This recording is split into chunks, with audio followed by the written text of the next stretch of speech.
Yes, man. Good evening. Good evening. Yeah, man. Good evening again. The man in the wilderness here, alongside, Will Rattigan.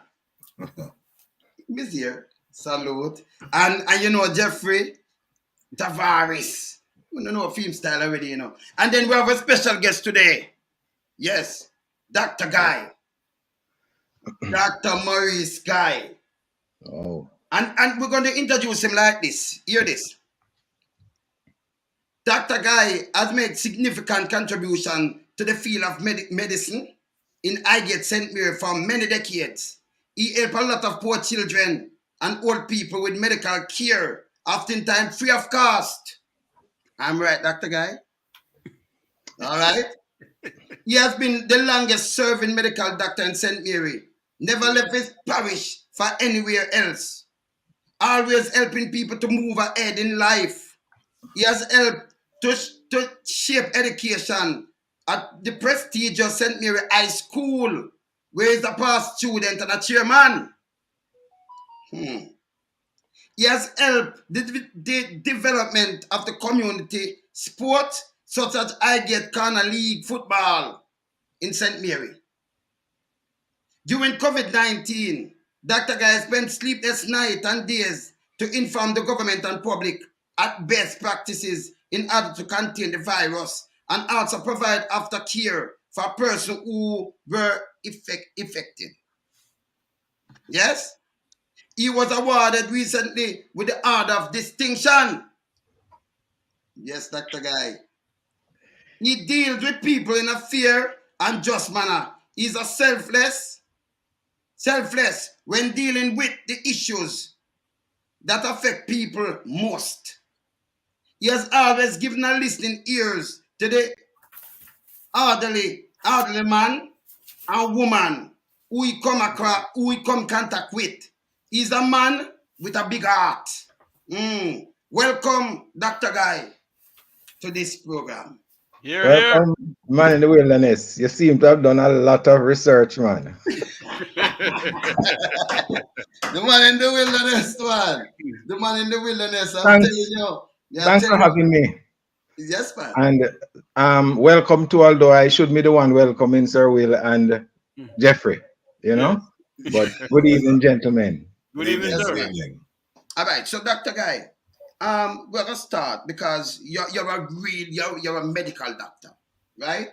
And the health system in Jamaica it's really in crisis. And we can't. There is no to worry about it. Okay, what the government wants here, who in charge or something, because we have a chronic shortage of nurses, right? We spoke to the health minister a few days ago, right? And him tell us about the shortage of nurses, and I suggest something to him why the government never come up with a program where they pay the fee to train all those nurses, and then sign something even for 5 years, but put them in a contract. But his statement was, when you sign it, them get buyout of contract. But I said no, it shouldn't be like that. It should be a binding contract. What is your take on that? All right. First of all, if I may start off at the point you made about the health sector and the system in crisis. In two sectoral presentations ago in the Parliament, which will be 21, about April, May, when the sectoral presentations are there, I said in my statement that COVID-19 has exposed the underbelly of the health services in Jamaica. In fact, the year before, the dengue epidemic we had here had also spoke to some of the holes that we had in the health service. And it is a fact that it is not only the shortage of nurses which has caused this to happen, but it has to do with the amount of budget and the policies of the government that have contributed to the health sector being where it is. The fact is, to specifically answer the question that you asked, at the same sectoral presentation, that is in 2021, And interestingly, this idea came from my junior shadow spokesman, though we had discussions on it, Jesse James Clark. The suggestion was made to the minister that we should resort to the time when we would give nurses, student nurses, scholarship. The government has abandoned that idea many years ago. And any person who wants to be trained as a nurse has to apply to student loan if they don't have the funding, or they have to have it out of their own pocket. Yes, all education is subsidized to some extent in Jamaica. But when you think that a nurse would have to fork out between $250 to $400,000 per year to go to nursing school, and then at the end of the day, they are going to work in a sector where the remuneration is much lower, they can't even pay back their student loan significantly. The terms and conditions of work the conditions they have to work under is substandard. And thirdly, there's no security of tenure. What we have in the regional health authorities is a system where nurses are on contracts. So you're on a 3-year contract. At the end of that 3 years, you get a gratuity, and then you may be employed for another 3 years on another contract. So at the end of their working life, the only pension that they may have is whatever savings they have put their gratuity to. Now, we had called on the government from very early to ensure that more spaces are created in the public sector for nurses to have permanent employment, because people don't always run away because the pastures seem greener elsewhere. It is not always because of funding why people run away. And we have recognized in discussions with the nurses, in discussion with the Nurses Association of Jamaica, that a lot of their members migrate because they have no security of tenure. The conditions under which they work in the hospital causes the nurses to be quite stressed, causes the nurses to really have to sometimes work outside of how they are properly trained in dealing with people. And it has to do with the workload that has been and is being presented to them. So when you think of Cornwall Regional Hospital, when you think of KPH, when you think of even University Hospital and the Premier Children's Hospital, the only one we have in Jamaica, Bustamante, and you see the long lines of people there, you see the shortage of nurses that have to attend to these, then something has to give. And people will seek to go where, one, they may have a peace of mind, two, they may earn a little more so they can pay off their NHT mortgage and put their children to school.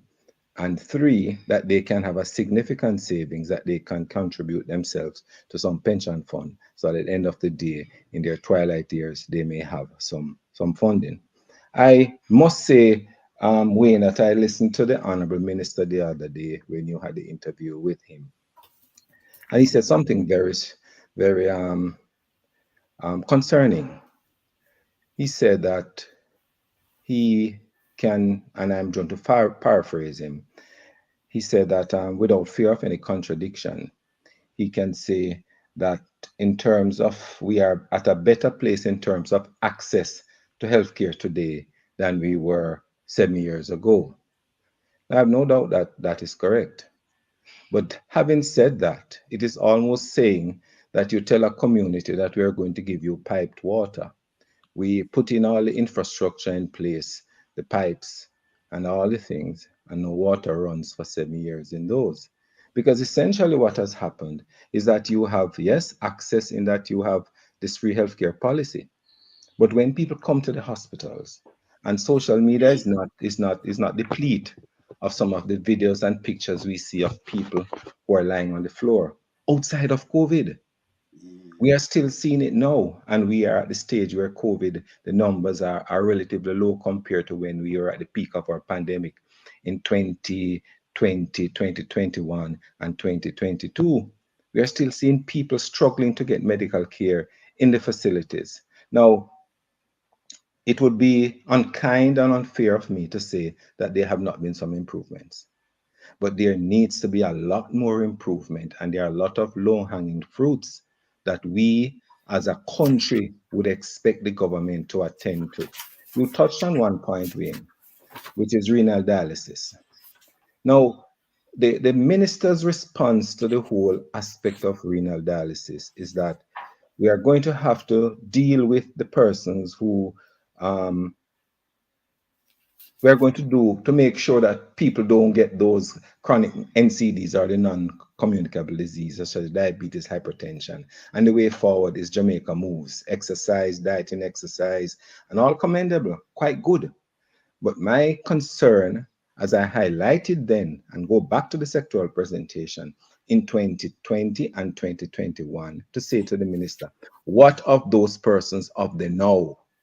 What of those persons who have been taxpayers of this country and who have, through probably fault of their own, they have developed diabetes, they have developed hypertension based on their lifestyles, but they have served the country? Why is it that health provisions cannot be made for them now?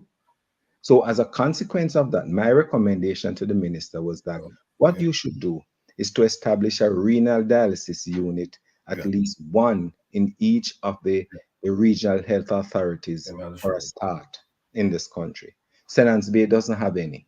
One needs to be in St. Anne's Bay. Cornwall Regional has one. The one in the Southern Regional Health Authority is in Mandeville with small numbers. And then we have at Spanish Town in Sarah, we have at KPH, and we have at University Hospital of the West Indies. Do you know that the waiting, the numbers of persons waiting for dialysis at KPH is about 3,000? Wow. The numbers at the University Hospital is in excess of 2,000, Mm. right? And many of these people cannot afford the $10,000 to $14,000 Jamaican dollars per session, 2 to 3 times per week. Now, it would be incumbent on the government, having recognized that some facilities ought to be put in place. Yes, the minister got some gifted out of Florida the other day, which have been put at Spanish Town, and the government has made some investment in some machines, but it is a little and too late because many lives have been lost. Now, don't get me wrong, Jamaica moves, and the emphasis in which the minister wants to take us is good. Because guess what? I think currently we have like 1 in every 2 Jamaican is obese, overweight. And I want those numbers to sink in. 1 in every 8 person is diabetic. And I think 1 in every 4 or 5 persons is 1 in every 3 persons hypertensive. So we have a heavy load of these non-communicable diseases on the health sector. Having recognized that, then there has to be a two-pronged approach. One, how are you going to deal with it to reduce it down in the future? And secondly, how are you going to deal with the now for those persons who have those conditions and what you need to do about them? And yes, the National Health Fund has made a significant contribution to helping some of these persons to reduce the cost of medication. But we have a lot of end-stage renal disease that needs dialysis, and this is one important area that needs to be tackled. Okay, Dr. Guy. All right, just quoting back something from you there, right? Mm-hmm. When I spoke to the health minister the other day, he told me that the government, paying the tuition fee for the nurses, but them common people buy them out of contract. Other country buy them out of contract. But making us know that these people borrow money to pay them own student loan. And Yes, borrow student loan to pay them own tuition. yes. And then them get contract for 3 years.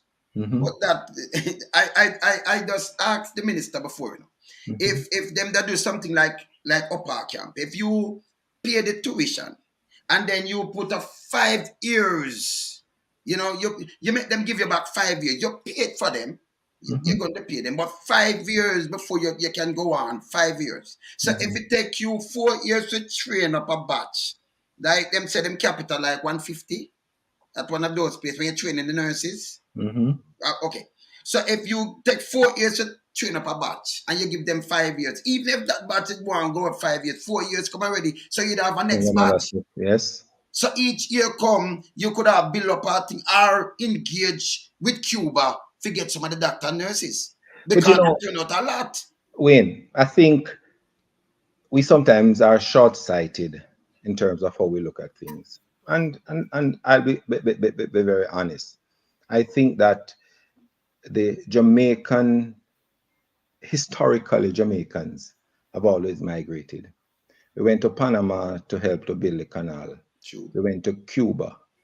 The Windrush generation went to London post-war, Second World War to build the UK.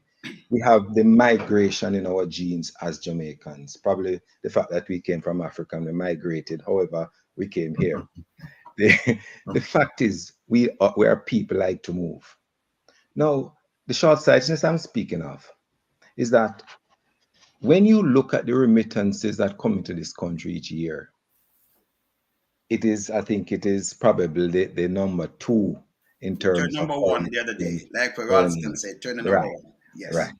Foreign exchange earning. Yes. Now, the country pays a lot to train the nurses, train the teachers, train the doctors, train the professionals.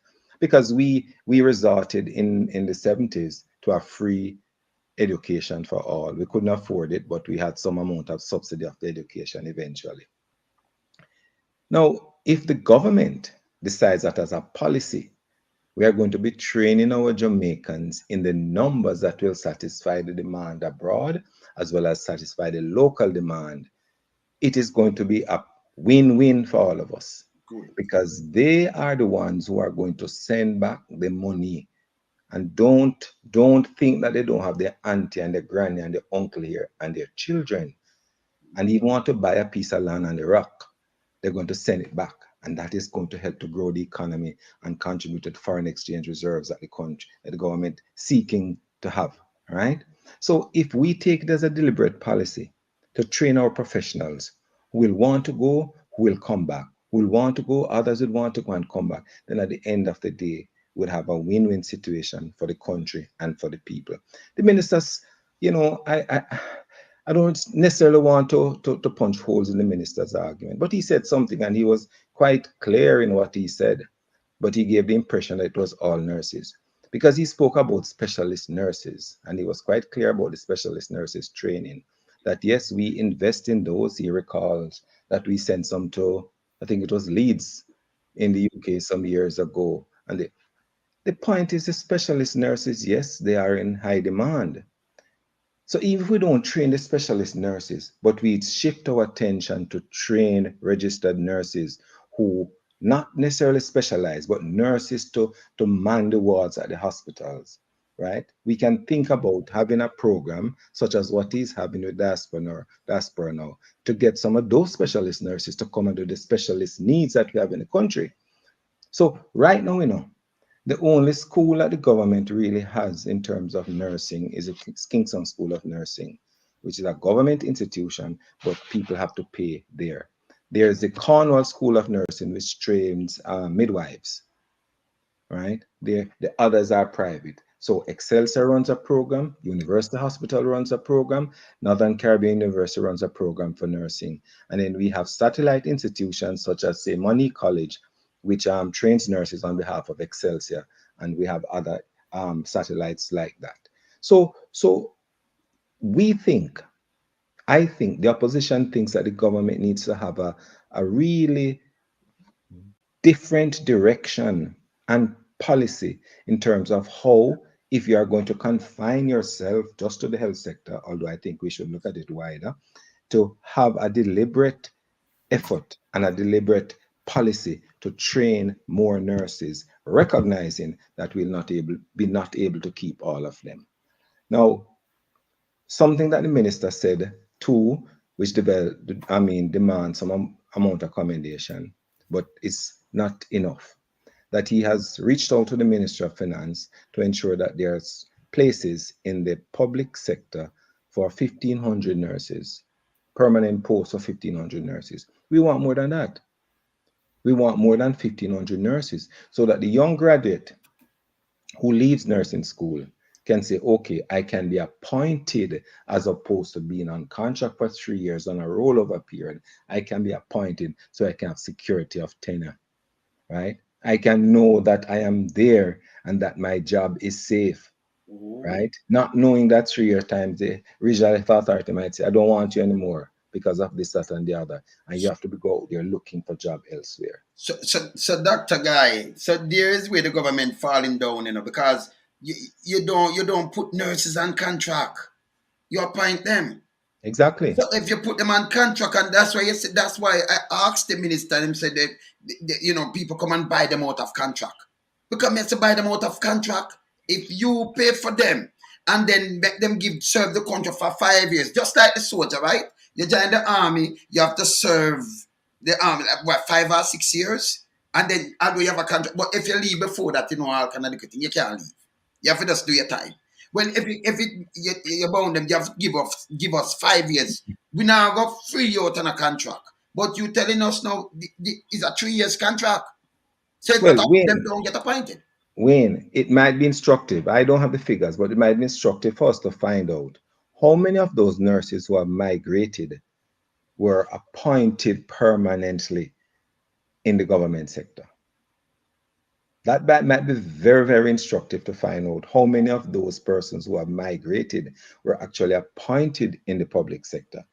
And I could hazard a bet to say that the majority of them were those who were on contracts. Okay, I'm married. So I'm going to turn you over to Rattigan now. But tell me something. Would you agree that if the government continue to say, okay, we're building buildings, hospital, and we repairing this building without nurses and doctors and equipment equal failure? It is, because what you're going to have a shell.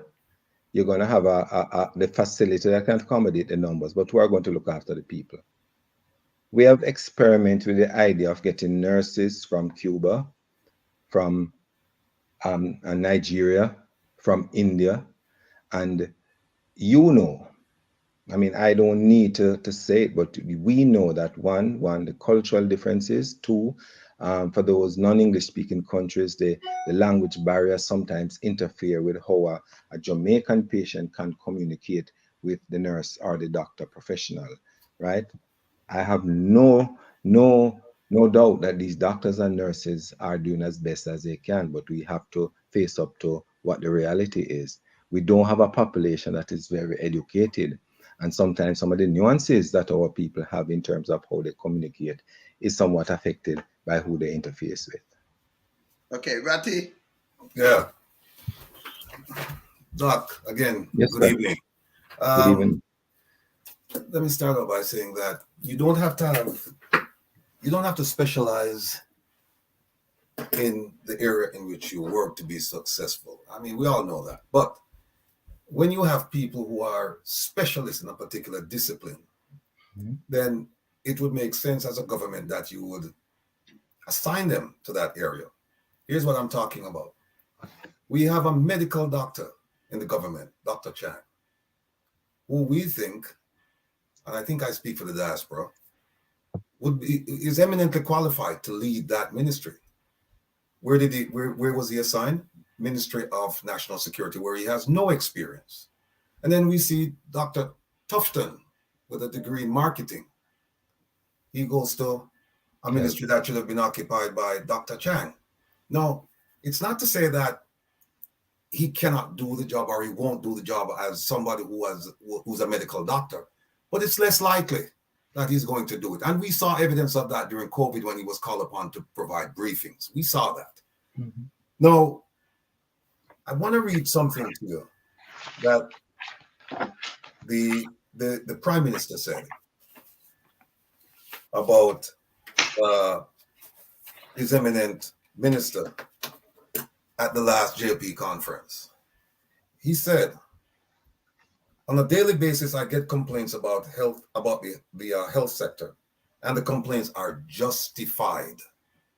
He's saying this while the minister is sitting on the stage with him. And he said, the complaints, they range from space, care, equipment, services. That's the whole plethora. That's the landscape. That's the portfolio, yes. Yeah, that's the whole thing. And he's saying, I'm getting complaints and they're justified. Now, the minister, he didn't report the death or the deaths of the 12 babies. It was done by a whistleblower, right? Then I asked him, and I'm sure you would recall, I said to him that a manager blames his subordinates. A leader accepts blame. And I asked him, who are you? Are you a manager? And he says, I'm both. He can't be both, right? You cannot be both. And then he went on to explain that he cannot be held responsible for every toilet that breaks down or every toilet paper that's missing or whatever. That's not the point. The point is that once it's brought to your attention, you accept the blame and you move on. And he didn't do that. Will, yes. Don't go any further. What this is? Taking responsibility. All right. You need to send me that to know. You need to send me that. This is the 2018 sectoral presentation. Let me write that down. Taking responsibility. And quite frankly, I hear me. And I don't want to break your train of thought. No, man, go ahead. He accepts responsibility for all the good things. But when things go awry now, he puts the chief medical officer out there to face the country. Right. Sorry, go ahead. No. You see, the doctor came across as an affable, congenial guy. I mean, I actually like him. He's the kind of guy that I could probably hang out with. But do I want him in charge of the health sector? No.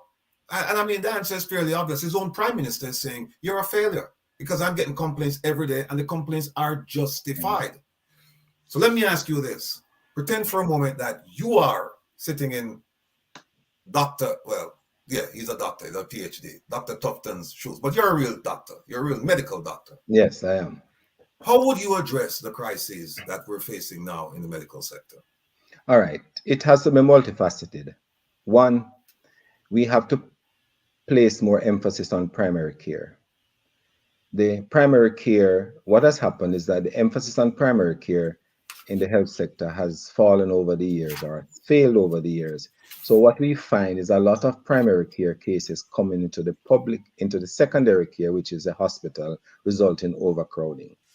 So some of the things that we would do, first of all, is to establish or reestablish more health centers across the country. Two, we would staff these health centers with the nurses, having given them training and bonding them for a period of time. But we'll also staff them with doctors. And all those graduates who have difficulty, graduates of medical school having difficulty finding work, would employ them as a government, put them in these rural areas. And one of the sweetness to their employment in the deep rural areas to say, we will contribute to your postgraduate training after you spend a specified period of time in the deep rural areas catering to the people. Three, there's a talk of the national health insurance. And it is one thing that as a government, we would look seriously into, because the truth is that health insurance, though expensive, gives every insured person the option as to whether they would want to go to see a doctor in the private sector or a doctor in the public sector.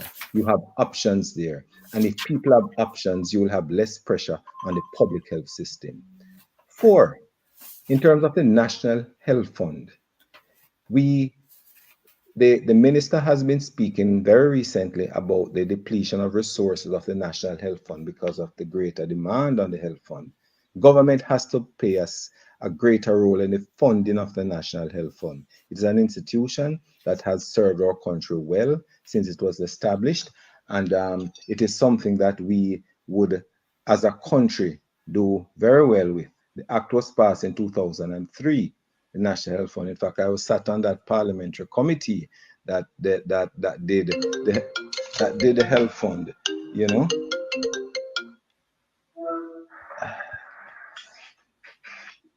Yes.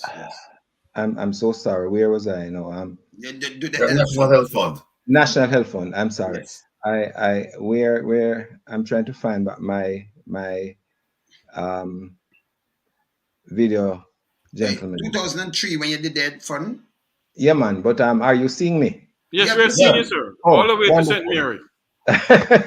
Right. So that is some of the things that we would seek to do. One of the things that is also important, and as I mentioned earlier on, is putting more emphasis on the non-communicable diseases and make sure that those persons who are want renal dialysis will not suffer as a consequence of inadequacies in the system. Now, there are other low-hanging fruits that we could seek to attend to. Our I'm sorry, gentlemen, I'm trying to get back because I have lost. Oh, sorry, I'm here back now. Thank you. Yes, yes. Our there are lots of low-hanging fruits that we could attend to make life more tolerable for our people. The hospitals are overcrowded. We don't have spaces for people to be accommodated. There are some field hospitals that have been made for COVID. We could task them to seek to look into to accommodate some of those persons. And simple things as buying chairs for people to sit and be accommodated at the waiting area is something that we could do. Remember, we don't have a shortage of doctors in this country, but the hospitals have shortage of doctors, right? Mm.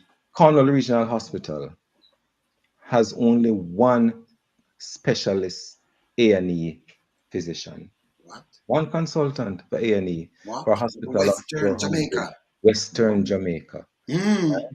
So to answer your question, we'll create more specialist posts in the hospitals so that we can adequately deal with some of these things and those are just a few of the things. Let me do a follow up here. The one of the things I'm a firm believer of is this: once the elections are over, we support the government. All right, we try to make the government successful.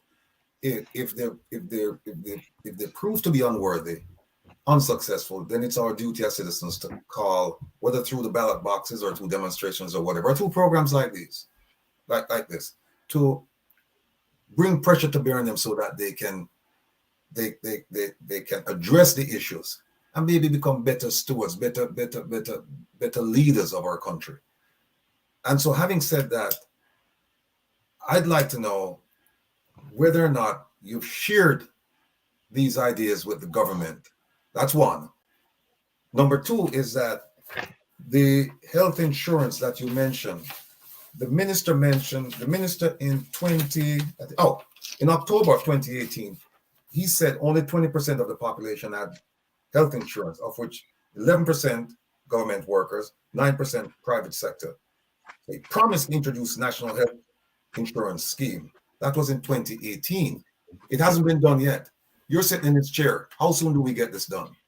Well, I'll tell you something. As part of our manifesto, we had a proposal that was put forward where it would cost the government $22 billion per annum for a national health insurance, where you will ensure that the 3 million people in Jamaica have health insurance. It would be in quintiles in terms of cost, so that those who can afford it, the government will undertake in that 20%, 100% coverage. Then you have 80%, 60%, 40% as you would have it, right? To ensure that everybody is covered. Now, I said that health insurance would give the people options. What would happen is that you would have less pressure on the public health system. So some of the funding that you would give to the health ministry would not necessarily be needed there, one. And two, the government will have to find that funding to support the rest for that $22 billion. Because at the end of the day, it's the health of the people which will make the population healthier, which will make it more productive. So something has to give. And we feel that in health, that would have to be. And that could be had within about 9 to 12 months. Okay, we've been waiting, what, 7, 8 years?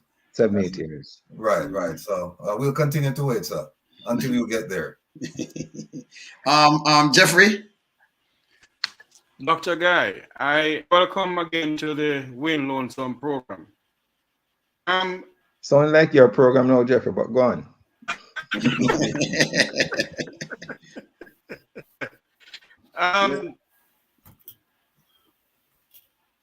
Do you think, well, yes, do you think we have outused, if there's such a word, KPH?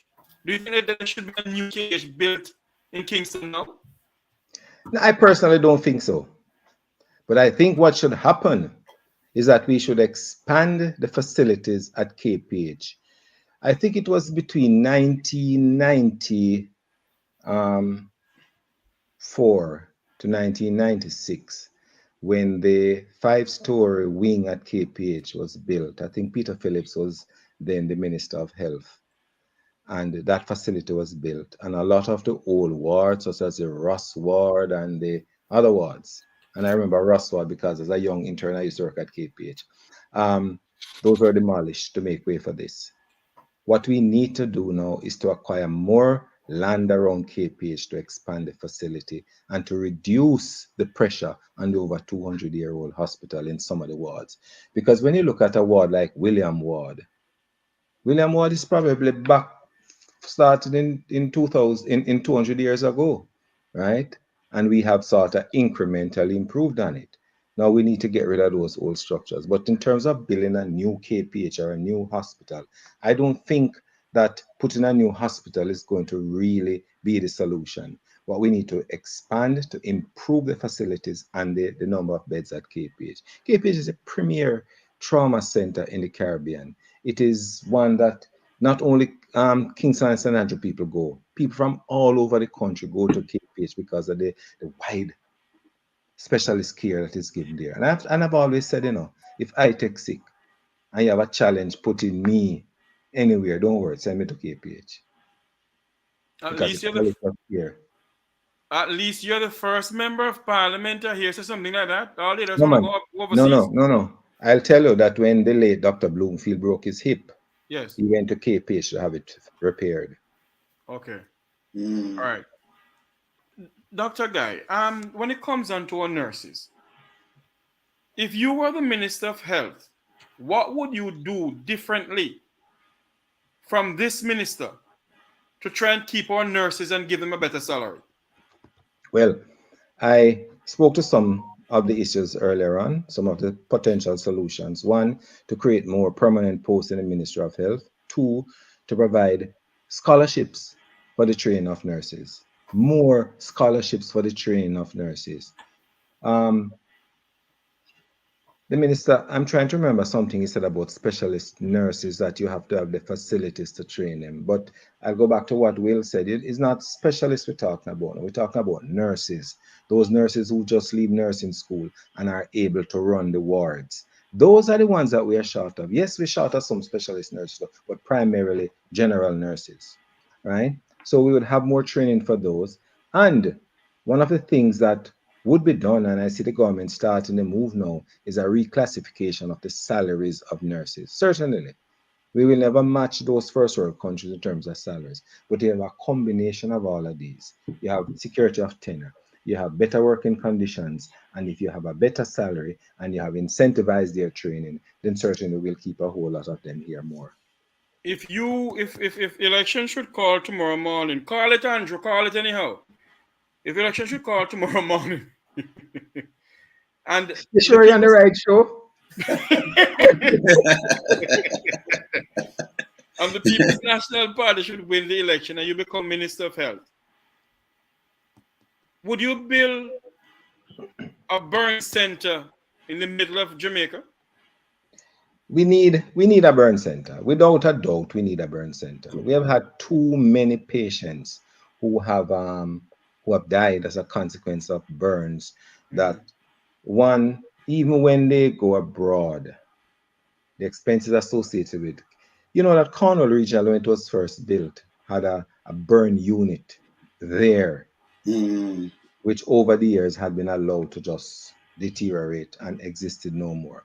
But in terms of a standalone burn center, which I suspect is what you are referring to, right, or one that primarily deals with burn but probably attached to one of the major hospitals, it certainly is something that we would need. And I mean, it tries, but a university hospital does not necessarily have a proper burn center. You need one that is dedicated to burns, because we've had significant number of burns in this country that we can't deal with, and people have died, right? And some who have died too is just simply because they can't afford to be flown out of the country, right? I've heard your program and speak about what you call GoFundMe, right? Yes. To get people out to get treatment, right? That ought not to be the case, right? As a responsible government, we should respond to the needs of the people in this country. And you know, there was a former prime minister who said it takes cash to care, whether I belong to my side or the other side, but that's a reality. And it is something that it has to have. You know, the World Health Organization said that the ideal budget for any health ministry is 6% of GDP. We are just struggling at around 4% now. Okay. Yes. All Dr. right. Guy, Make I introduce Dr. Rupert one Francis. minute, 1 minute. Yeah, I'm going to 1 make a minute. talk, but I'm just going to Yes. introduce Dr. Rupert Francis and the panel. Okay. Dr. Francis, how are you doing? Not too bad. How are you doing, my brothers? Hi, Good to Doc. hear you. I hear the Yes. illustrious Dr. Morais Guy there Yeah. giving his interpretation. Wonderful. Mhm. Thank you very You're much. sure? I'm trying to work through that adjective still, you know. You go on, man. I'm going to tell Kuba that you deny illustrious. But you can't tell Kuba that, man.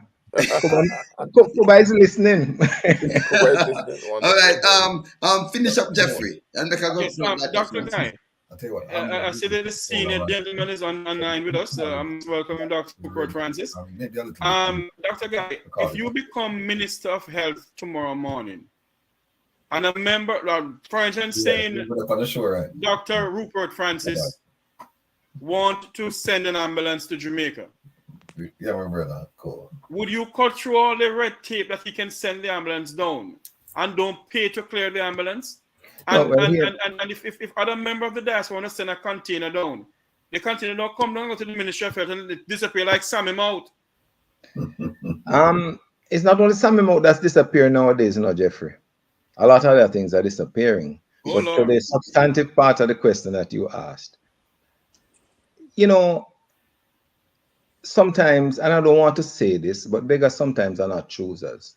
Yes. And the truth is that if people go out of their way to assist you, to assist the country because of a genuine need that they see or a concern that they have, then I think we should open our arms as members of the diaspora, our fellow Jamaicans who want to help us, to make sure that everything flows as smoothly as possible. So the minister, in being both a leader as well as what's the other term, Will? Manager or a leader?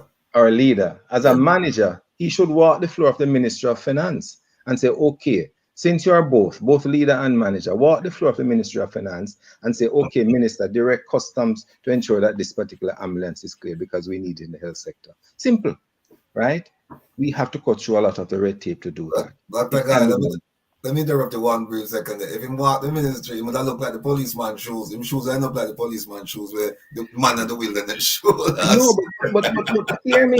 I say this now, Will, because I have repeatedly said to the minister in the parliament, on radio station, that minister, you macro manage. If you want to know what is happening in the health sector so you can make the better policies, you need to walk the floors and see what is happening. And don't tell me you're coming from an opening of a clinic in Claremont recently with Lisa Hanna. That is not walking the clinic. No. What you need to do is to walk among the people, talk to them, find out what is happening there. I always said to him, Minister, trust but verify. Exactly. Yeah, but Yes, Dr. Rupert, yes. I just want to say something here that I tried to say the other day. And you can bear me out on this, Dr. Guy, and everybody else. The diaspora sends down at least 1,000 shipments per year, at least. And many missions, they bring stuff to Jamaica. Why has successive administration not thought of amalgamating it, putting it in such a way that things are being like doubled, tripled up? And look at the needs from a needs assessment basis in the diaspora and encourage that cell of persons in that medical field. And I know many of them, you know many of them. And I'm positive that many of the issues that are plaguing the hospitals and the medical centers right now would be alleviated if we did that. What do you think? No, I can cite an example. Most orthopedic surgery in Jamaica now require that the patient has to buy the prosthesis. So if you have a fractured hip, you're going to have to buy the pin.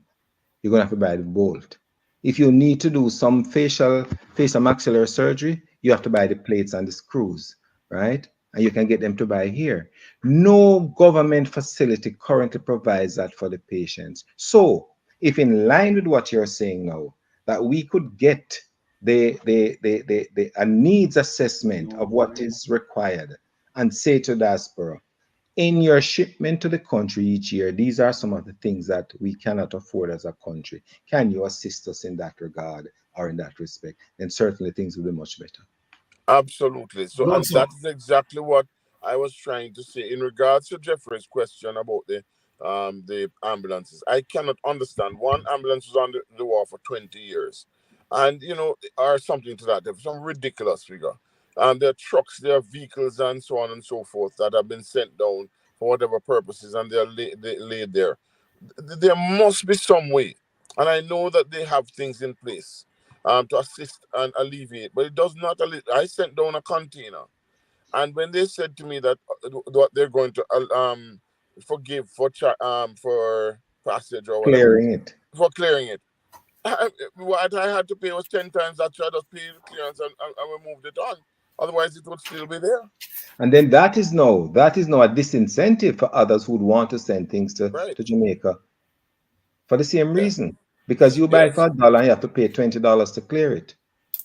And now that you've said it, that's why I'm reinforcing, and my colleagues have all been reinforcing, that we need to look to the diaspora, not as a second cousin, a third cousin, as somebody who is not a member of the Jamaican psyche, culture, whatever, but to look at them as a sect, because every other diaspora in the world that I know of, that's how they operate. Okay? And so I'm hoping that when you become minister, what have you, you are able to make sure these are able and talk the good talk. No, I'm just saying to you, people are saying because we have to be flexible and we have to understand what is happening out there, and we have to minimize our expenses as a government. So when you go borrow the money and you can get it for free, what are you telling us? You see, that doesn't make sense. Well, you have touched on a point now about which I know Wayne probably wants to get at, and Jeffrey will get at too, is value for money and the expense in certain places that is being spent, such as Cornwall Regional Hospital, and where the budget for Cornwall Regional Hospital has doubled. Mm-hmm. Right? The $5+ billion, and the minister was at pains to try and explain that it's a brand new hospital that we're going to get at the end of the day. But my question, gentlemen, is that yes, you pull in an old building and you meet upon some things that you didn't expect to do. But when you think of a structure that you had your project managers, your engineers, and your architects look at, and to say this is going to cost $5.3 billion to rehabilitate and make it brand new in terms of buying equipment, in terms of repair and so. And then we see the budget balloon to $10+ billion and counting. It makes you wonder. Hold on, Dr. Guy, but we asked the minister, and he told us that him spend to date by $3 billion. Yes. But you tell us 5-point-something billion and balloon up to that. No, the amount that was initially budgeted for it was $5+ billion. Okay, and balloon gone double that now. 3+ has been spent so far. Yes. And in this coming year's budget, I think it's about 2 point. Let me have the figures in front of me here, Cornwall Regional. It would be $2+ billion for this year. So that would take it to $7 billion. And then we have another year, right? In the final year, we are going to be spending $3.294 billion. That is 24 to 25. I am saying that even though that projection is being made, it is still the clock is still ticking because it's going to take longer than 24, 25 for Cornwall to be finished. So tell me Interestingly, something. Tell me something. Why them never come up then with a new brand new building instead of spending these money? That is one. And next thing again, we get a gift from the Chinese with a children hospital. But I look and I see a budget with 300 and something $1 million going to spend this fiscal year. And I see Yeah. something like 100 and something million spent much last year. Hello? I can understand because a I'm gift supposed to downstairs. be a I'm gift, just on right? a program. A gift supposed to be a gift.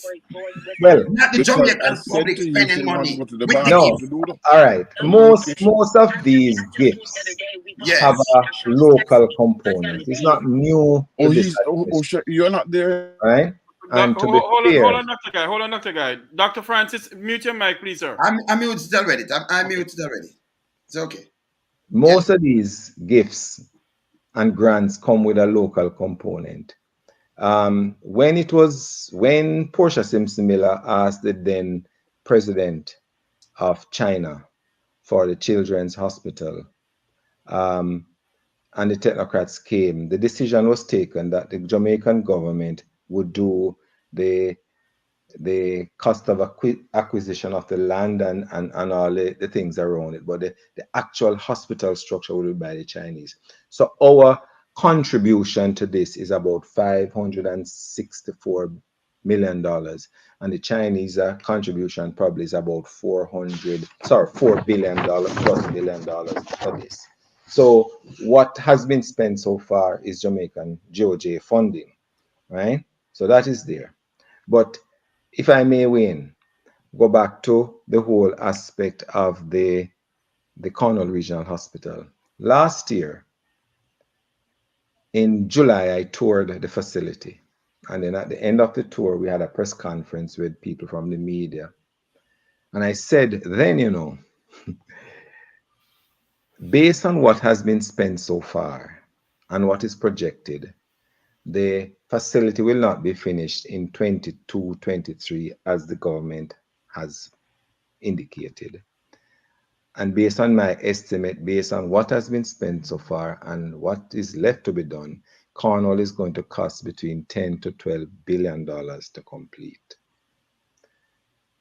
Wow. The minister fired back and rubbished my claim, and his statement was that I do not know where my parliamentary colleague got that figure, but the figure I am working with is $5+ billion.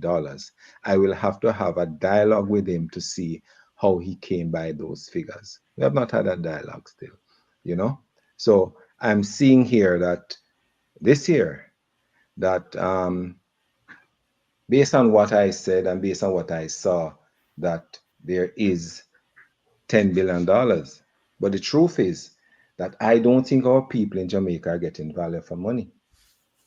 And what is happening, and I mean, but you may seek to call it politics or otherwise, but the people in Montego Bay are complaining that Cornwall can't cost $10 billion to rehabilitate. And something are going, and they want to Well, know what are going, the man in right? the wilderness. No, Tell the truth. no, no. The permanent secretary was asked on a program the other day, why is it costing so much? And the permanent secretary spoke to buying all sorts of things to refurbish the hospital, right? Now, in 2020 to 2021, in the budget, right, the targets that were anticipated for 2021 will commence procurement of medical equipment for the new facility, and that was part of the budget for 2021 when we were still at an estimate of amounting to just over $5 billion, right?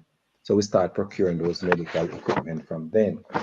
We continued in successive budgets, 2021, 22, right, to procure medical equipment.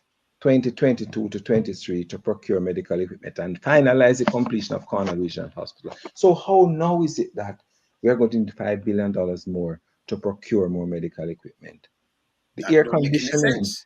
the ventilation system for Cornwall Regional Hospital was bought and put down about 3 to 4 years ago, costing over I think $400 million. It was purchased through one of these air conditioned elevator companies in this country. Right? It is still sitting there, not installed it. So I hope they're not going to buy another one, or they're rebudgeting for this particular one that was purchased. Hold on, Hold on for me, Wayne. No, Jeffrey, hold on a minute. Because Dr. Rupert, I forgot to catch a flight from California now. So I'm going to make him ask him last question because he's a pack. So, Oh, Rupert, yes, you get in the flight. Okay, good. Yeah, Dr. Rupert, ask the last question before you leave. Yeah, well, I just wanted to say that those are interesting facts, and it seems like we have a little Houdini somewhere, doing some magical stuff, and I hope that they'll find a way of magically getting it back straight, and because Cornwall Regional is, I can tell you this, that my sister she saved my sister's life. They had to fly me down to give her direct transfusion one time. So that's a very a hospital that is dear to my heart, And so, we need hospitals like that. It's, we know it went through a rough time, but we don't have to go through a rougher time. We have to listen to each other. We have to find out and be accountable, because remember, we have SSL, and so on. So everything, you have to nitpick, you have to micromanage, as the Dr. Guy is saying. Right, we cannot afford to lose any money, and don't forget, gentlemen, as we sit here, every one of us know missions that come to Jamaica, and had they indicated what they needed up front, I am positive that we would have gotten a lot of the things that are now being proposed to be purchased. So my view is that we really have to continue the argument, continue the dialogue, and continue doing what you guys are doing, Wayne and Will, and make we talk, oh Lord, in bad, but in the Tavares, and and just ask the right questions, and ask Jamaicans. If you love Jamaica, please ask questions, write and ask about what is going on. And that's the only way we're going to resolve. Thank you very much, Dr. Guy. Thank you very much, Will. listen, Dr. Francis, have a safe journey now. Wonderful. Thank you. Same to you. Thanks, my brother. All right. All right. Yes. All right. When I asked the good doctor whether or not he was a leader or manager, I wasn't aware of some of the facts that Dr. Guy just mentioned. No, the question is not whether he's a leader or manager. The question is whether he's a madman or a magician.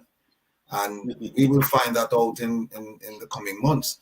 Now, Doc, I guess you answered the question. You answered the question in your last in your last answer when I asked you whether or not you had shared some of your ideas with the government in order to make them better. But you just said that he said he would reach out to you because of the numbers that you provided, and he never did. So I guess that answers the question. So now what I want to do is that I want to two things. One is, he mentioned, I asked him last week about his top 2 failures, and he listed Cornwall Regional as number 1, and the death of the lady who they misdiagnosed as having COVID as number 2. Now with Cornwall Regional, he said that his mistake was relying on local help, because they're good at building apartments, apartment buildings and shopping malls, whatever, but not at hospitals. And once they started looking, they found a whole lot of problems. So you have to bring in help from the outside, including Jamaicans, by the way, from the diaspora. So I'll leave that aside. What I want to ask you is this. We focused with him, and now we're focused with you on medical health. We haven't spoken about dental health. And that's a huge problem in Jamaica, because we have a lot of dental technicians practicing dentistry. We had a doctor on my program, a dentist on my program, and he was talking, and he's been to Jamaica on several missions on a regular basis. And he was talking about people who set up shop in their living rooms under the banana tree or the breadfruit tree. And they were doing, terrible work to people. In fact, I have a friend who went to see a dentist, and the dentist wasn't available, and the clinician, what do you call him? The one who cleaned the teeth, I forget our name. What do you call him? You know who I talk about, right? She pull out the man's teeth and pull out the wrong teeth. Well, tooth, to be correct, my English. Yeah. And then when the man go home and look at the thing and look, him say, wait, that wrong teeth you take out. So go back and you pull out the teeth, and then it got infected. And then he ended up in the hospital. So I just want you briefly, because I know we're pressed for time, just briefly, what's your take on dental health in Jamaica? What would you do to address some of these issues in terms of licensing and enforcement? Dr. Guy, before you answer, Dr. Guy, I have to run. Gentlemen, I'll see you on the other side. Thank you for having me, Dr. Guy. See you again. I have to run to the next program. And keep calm, Jeffrey. Good. All right, Jeffrey. Keep calm. Move forward. Come on, some fire. I will keep calm, sir. No, but I mean, Gabriel's answer, I can't go, the beautiful All things right. in the comment. Okay. All right, cool. Let's take care. Yes. Well, the matter of dental care is a sore point in Jamaica. In fact, it's a sore gum, right? We have many health centers which have dental facilities which are not manned by dentists. Right? So basically what needs to happen is that we need to expand the number of dental posts that are in the country. Because, I had the occasion to read some scholarly article from the Jamaica Dental Association had their conference recently, and I was reading something, and there are links between dental infection and general health infections. Yes. Right. So any way we can find to reduce the infections inside the body, heart disease as a consequence of dental infection, that type of thing, we should. So boosting up the healthcare sector demands that we also look at the dental sector, right? In terms of registration of our dentists, I think our system is a little straitjacketed, right? And I think that part of the challenge we have is that we have basically been steeped into what existed many, many years ago. In Jamaica, we sometimes have a difficulty accepting dentists who have been trained abroad in reputable countries because they did not train as we did or they did in their time. So I would think that one of the things that would need to happen is that we have a sort of a reorganization, a revolution of this thing, but at the same time keep out all the quacks who would pretend to be dentists in the country. Right? I'm sorry to interrupt you. Go ahead, please. No, I was going back to your thing, because most of the dentists and most of the people who practice dentistry in this country just draw teeth. Right. Because you know what the dentist, what the dentist told us on my program was that they have more than 400 registered licensed dentists in Jamaica. The overwhelming majority of them. Kingston. Exactly. So what about the rest of the country? And that is why I said that most of the dental, the clinics across the country which have dental facilities are not manned by dentists. Right. So that needs to happen. Just like how we're going to incentivize those doctors to go into the rural areas, we have to do a similar thing for the dentists. Make I tell you something now. Back in the 70s, those clinics, you remember it used to have dentists there, you know. Yes. And have doctors and nurses and midwives. Remember back then? Yeah. But so you remember that, Wayne? You get everything. Remember Wayne, that, man? Yes. Wayne, you're too young to remember that. Your granny tell them things. You know. So we are going good, man. We are going good. Yeah, man, we are going good. Tell me something though. We talked to the minister, and the minister told us that about you remember when he mentioned about the pins, and he mentioned about the accident in Savlamar. That's why like charts have pins and them have pins. But you just mentioned something like the public hospital don't carry these things. They don't, period. And if the minister said that is a miscarriage of the truth. That's true. I know it for a fact because I have a friend that I had to arrange for pins to go down to Jamaica. Yes, I remember one of my artist brethren gets wounded, right? You know, some stray shot catch him. A very big singer, and I now call him name right now. And he was leaving for my studio. Then go up the road, go play some song, and some guy come and fire some shot. Broke him on, and him have to pay to get it pin up outside. Them carry him to public. And the doctor, them never recognize him till somebody's come in and recognize him. And them have to pay over 600,000 to get him and pin up. but outside the facility, right? That is why I asked, the minister, and him said, well, bike guys, riding and colliding together, and can imagine the amount of pins and everything. But most of the time, people always, go fund me and begging some money to buy these same pins. The doctors are there to do the surgery, but Mhm. it is the sundries that they don't have. They don't have the pins, they don't have the prosthesis to implant them. So they have to tell the patient and they write a prescription and you have to buy it in the private sector. It's very expensive in the private sector. Oh, we need a change. That so overall, what I would do, I would give the health ministry right now, the health sector, I would give it a 0 ratings, and that's true. Because people are suffer all over the place. You can't just build building, you just come with the equipment, you don't have no nurses, or them don't have certain equipment not working, like the CT scans and all these things. Most of these facilities, them not working. People have to go outside to get scans and all kind of things like this. They're not working, Wayne, they're non-existent. All them non-existent. Yes. And you part of the ministry's proposal in going forward is that they would ensure that there's a MRI and a CT facility in each of the type A hospitals, and then at least a CT scan in each of the major hospitals. Now that is commendable, but when will that happen?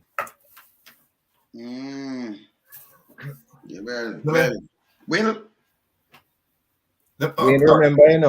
that I have another thing. No. I want to just tidy up this. Yeah. Now, the minister said to us on Friday that the World Health Organization's recommendation for the ratio of nurses to babies is 1 nurse to 2 babies. It's a 1 to 1 and 1 to 2. 1 to 2. 1 to 1. Right. Yes. Now, in Jamaica, he said it was 1 to 8. What he neglected to tell people was that 1 to 2, that's in a high-income country. Norway, Sweden, Denmark, right? Not Jamaica.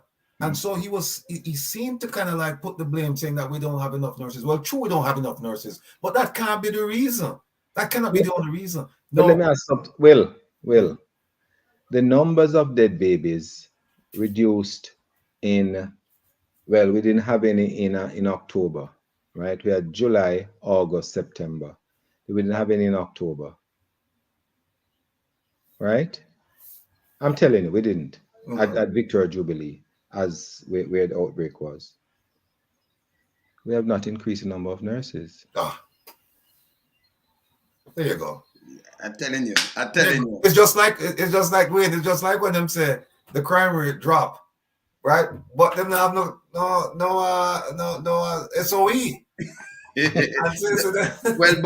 back in, I tell you before, I'm going to make Dr. Guy run because I'm going on the next program. But I have a bunch of questions, so you have to come back. No, come back, man. No, man, I'm going to come back. But I'm going to tell you something before you leave, Dr. Guy. We know you're going on the other program now. But in 2014, the murder rate was, it dropped to 1,005. And now you have SOE for kill. You have Zozos, you have everything. Everybody stop search everything. And now it's gone to 1,498. And the commissioner smiling. And the national security minister smiling. We can't bother with the foolishness. We just talk as is. Yeah? We're going to invite you back. We have to. Certainly. And it's my pleasure to come back. Will, nice to meet you. All right. Right? And I can't pretend that I can reason like a former FBI personnel. Blessings. Have a good evening. Have a good evening. You take care. Good. Yes, man. Yes, Will. Yeah, man. So, we'll jump off to Jeffrey now, right? Yes, man. All right, people. So take care, yeah? All right, man. Later. Cool.